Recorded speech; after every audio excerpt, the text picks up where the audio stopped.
Uh, this is 194, funeral banner of Lady Di from the Han Dynasty, 180 BCE. It's made of painted silk.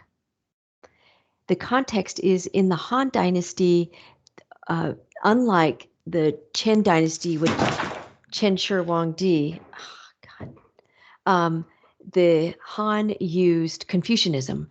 And so in government, they wanted educated scholars to run the government.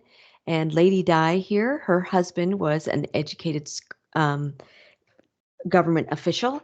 And so he was pretty high up, and she lived a great life and had a nice funeral or nice um, set of materials to be buried in. For example, these are her three coffins. This was her innermost coffin. And in this innermost coffin, she would have laid with this funeral banner over her. And the um, her body would have been in charcoal and clay. And what happened was she was so well preserved that her skin was still supple. She still had her hair on her head. There was still blood in her body, and her appendages still moved, and her organs were all intact. They even were still moist. So pretty amazing. This is what she looks like here. But this right here is what she would have looked like in this funeral banner. So this is the first portrait in Chinese history. That's in terms of form, we have the first portrait. This is made of silk, and it is 6 foot long, 3 feet wide. The other thing in terms of form that this has for the first time in Chinese history is depth. In this particular scene, which is a mourning scene, there are objects that are really big so that they're made to look like they're close.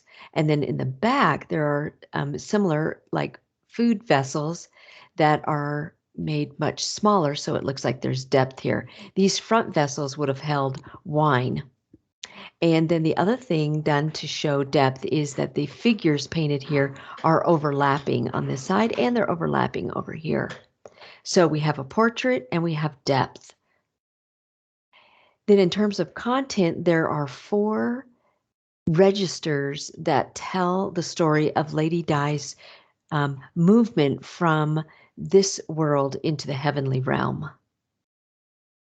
So in the first part, there is this underworld. Now, she's not shown in this underworld. Instead, we have these 2 serpents whose bodies are shaped like the jade bees that you remember of the jade song.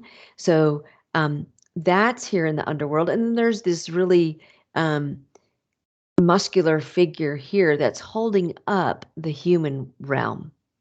And there are these wild kind of turtles, serpent turtles here on either side. This one looks like it's going to go up here and eat some food. Then in this part 2, the human world, this is where we see that depth. And this is, think that this is people who are mourning over Lady Di's death. And here she is in the center wrapped up. She was wrapped up in 20 layers of silk. Whoa. Then the third part is considered the first rung of heaven. You see this line here? That would have been kind of the sign that says that this is the next register.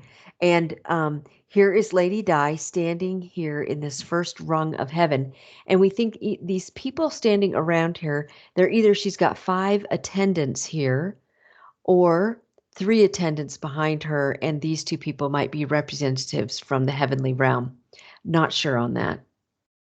But do notice that there are dragons. Dragons can move from one realm to the other, from heaven to earth. And so you see these dragons, they're moving between this heavenly realm, and they're just on top of the mourning scene. What's notable for us is that the dragon's tails come through and they intertwine through a jade bee. Remember a jade bee from our early jade song art. So the tails going through the bee disc, this is thought to represent the heavens. So this last part, this is part 4, this is the heavenly realm. And here, just in order for her to get in, she had to pass through these greater and lesser gods who were looking. Do you see in their hand? They're looking at these fate book, looking at the records of Lady Di. And so she must have passed muster because here she is. Look at that. She's riding on the wing of a dragon into the heavenly realm. And here we have a silver moon, crescent moon, represented by this toad. And then over here we have a full moon represented by a crow. So, and some serpent figures here too. But Lady Di has successfully made it into the heavenly realm on the wing of a dragon. That's pretty cool. Okay, so the function is that this is a funeral banner. It's carried first in a procession for her death, and then it is laid over her body. It's meant to attract her soul to her body so that they can all go on to the afterlife. And today, it's considered just a masterpiece of Chinese art that tells us about their Chinese ideals about the afterlife. And it features the first portrait right here, and it features depth in art right here. So this is the funeral banner of Lady Di from the Han Dynasty, 180 BCE. It's painted silk.